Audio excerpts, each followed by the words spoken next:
এই তাপদগ্ধ গ্রীষ্মের দুপুর সত্যি বড় নিঃসঙ্গ।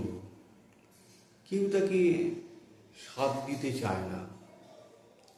ওই যে ওই মেয়েটা বাস স্টপে যে দাঁড়িয়ে আছে মাথায় একটা ছাতা নিয়ে, ও একাই দাঁড়িয়ে আছে, আর কোনো যাত্রী নেই।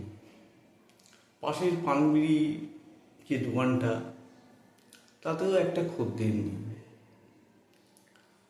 পানগুলো যাতে শুকিয়ে না যায় তাই ও একটা ভিজে ন্যাকড়া ওই পানগুলোর ওপর পেতে রেখেছে। সেই ন্যাকড়ার কোণ দিয়ে চুঁয়ে চুঁয়ে জল পড়ছে। হ্যাঁ, ওই জলের রঙটা কিন্তু লাল, যেন ফোঁটা ফোঁটা রক্ত চুঁয়ে চুঁয়ে পড়ছে।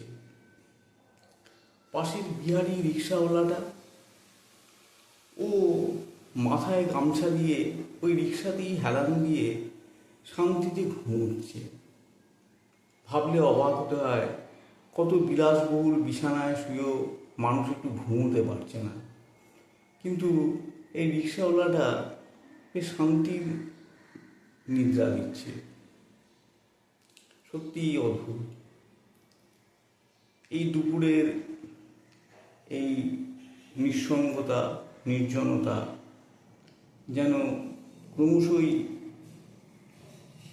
শূন্য থেকে আরও গভীরতায় চলে যাচ্ছে। ধরে রাখতে পারছি না, ধরে রাখতে পারছি না।